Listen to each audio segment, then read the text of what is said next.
ପ୍ରିୟ ମଧୁଆ ବନ୍ଧୁ ଭାଇ ଆମ୍ଭେମାନେ ପଇସା ଦେଇକି ମଦ ପିଉଛୁ କେବଳ ମନୋରଞ୍ଜନ ପାଇଁ। କିନ୍ତୁ ସରକାର କ'ଣ କରୁଛି, ଯେତିକି ରେଟ୍ ଦେଉଛି ମାଫିଆମାନଙ୍କୁ ତାଠୁ ଅଧିକା ସାହାଯ୍ୟ କରୁଛି। ମଦ ରେଟ୍ ଲେଖା ହେଉଛି 30 ଟଙ୍କା, ଆମଠୁ ନେଉଛନ୍ତି 60 ଟଙ୍କା।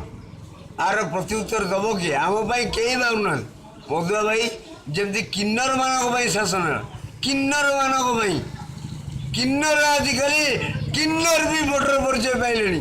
ମଧୁଆର ଆଧାର କାର୍ଡ଼, ଆମର ଇନ୍ସୁରାନ୍ସ ନାହିଁ। ଲାଇଫ୍ ଇନ୍ସୁରାନ୍ସ କର। ମଦ ପିଇକି ମଲେ ମୃତ୍ୟୁ ଲକ୍ଷ୍ୟ ଆମ ଘରକୁ 5 ଲକ୍ଷ ଟଙ୍କା ଦିଅ, ତାପରେ ଆମେ ମଦ ପିଉଛନ୍ତି। ତାପରେ ମୋଦି ସରକାର ଯେଉଁ କହିଲେ ମଦ ବିରୋଧୀ ଆନ୍ଦୋଳନ ତୁ ଗୁଜୁରାଟରେ କରୁଥିଲୁ, ବାକି ସବୁ ରାଜ୍ୟରେ କର। ତୁମ ରାଜସ୍ୱ କମିଯାଉଛି କେତେ ପରସେଣ୍ଟେଜ? ଜମା 12% ଦେଉଛ। ତାପରେ ବା ପେଟ୍ରୋଲ ରେଟ୍ 78 ଟଙ୍କା କଲଣି, ତଥାପି ମୋର ଶାନ୍ତି ହେଉନି। ତୁମେ ବା 28 ଟଙ୍କା କରିବ ବୋଲି କହିଥିଲ। ତାପରେ ମୁଁ କହିବି ଗୋଟାଏ, ମୋ ମଧୁଆ ଭାଇମାନେ, ଆମେ ଗୋଟେ ରାଲି କରିବା। ଆମେ କହିବା ଆମକୁ ମଦ ଦିଅ।